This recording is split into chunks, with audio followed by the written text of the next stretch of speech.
So there's an ad out right now. Deb Butler is running for Senate. Is she running for Senate? I don't know where she's running for. Do you? And she's in North Carolina. Okay. So she's going to drive home the point about the real agenda that they keep pretending isn't their agenda on the right wing. And here's her campaign commercial pointing it out. I'm Deb Butler, and I think we need to have a candid conversation about what Thom Goolsby's policies actually mean to North Carolina women. He wouldn't dare show you this, but this is Goolsby's contribution to women's health. A medically unnecessary, invasive procedure that is now required by state law. He promised us that his first priority would be jobs, but instead he's following you into the doctor's office. I'm Deb Butler, candidate for NC Senate, and I paid for this ad. They're for smaller government and bigger trans-vaginal ultrasounds. That's what they're for, right? It's they're all for personal freedom, but just from the waist up. They're not really. And just for men. And just right, exactly. And just for, you know, this is like state rape.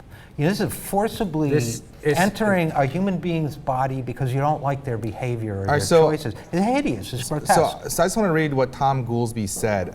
He said that he wants to make this trans-vaginal probe a requirement because it is necessary so that when women take this drastic step and deal with one of God's creations, they know what they're doing.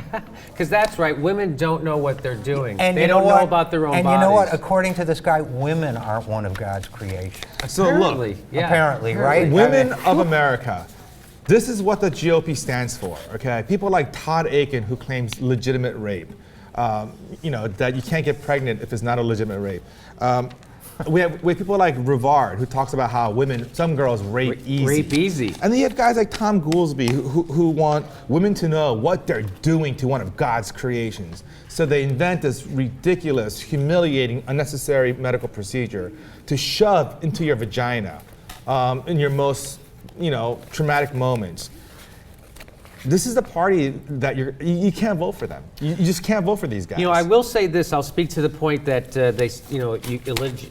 women can't get raped if it's they can't get pregnant if it's a legitimate rape. Well, I'll just say this: there are millions of men all across this country who get raped every day in prisons, and none of them get pregnant. So maybe it's these women are enjoying it. That's all. I don't know. Maybe that's wrong. Maybe people don't know at home I'm actually making a joke right now. If we know in fact that these men in prison don't get pregnant, maybe then people will be more willing to prosecute Wall Street bankers. Maybe that's it. Just just when you think it can't get any crazier on the right wing, it gets a little bit crazier. You know, my friend Paul Gilmartin does that crazy character, right? Mm-hmm. And you can't. They top him. Stephen Colbert. It's like. He would be one of the more sane members of the Republican Party right now. Of course. Look, I mean, I'm left speechless. In the last few days, we've covered a number of crazy Republicans. Now, they are literally crazy, this party. This is no longer just one or two crazy people in the party. Right. I mean, this is 2012, and we have Republicans talking about how slavery is a blessing in disguise for black people. We have Republicans talking about how we should implement a death penalty for children who are disrespectful towards their parents.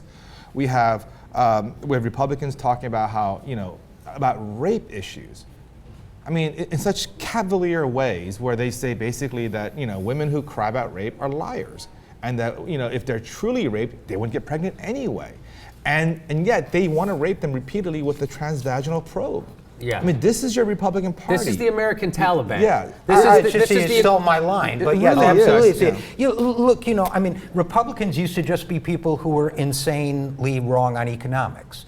And then you could have a conversation, Steve, you're wrong. Mm-hmm. Economically, that makes no sense. Then at least you could disagree. All right, let's take it to the voters. But now, at this point, it's like a cult.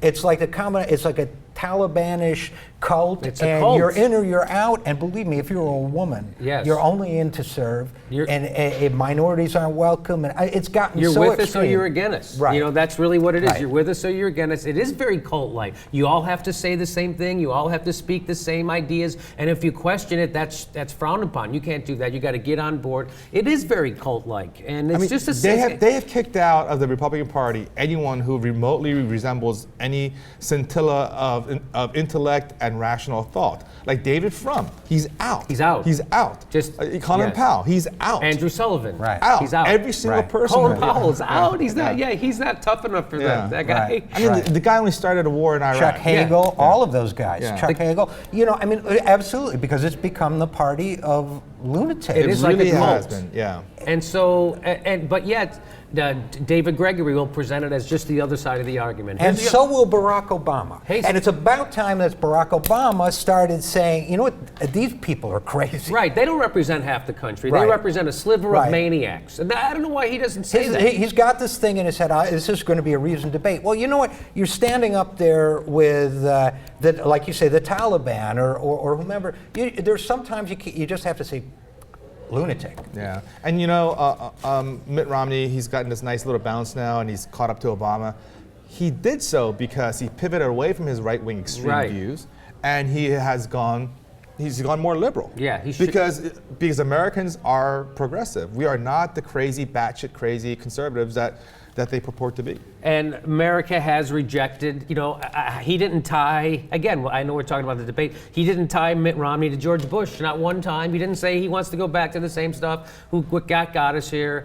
And, you know, isn't it, when did so the debate was Thursday night or Wednesday night, and then the unemployment numbers came out Friday. Okay, so Barack Obama didn't have that knowledge when he went into the debate. Yeah. But, Oh, sure he did, because he cooked them. yeah, oh, that's right, they cooked him. Right, if you're going to cook the numbers. Because if you're going to cook the numbers, of course you want like 7.8. Yes, and it's like, huh? It's like rigging a horse race to have your horse come in fifth.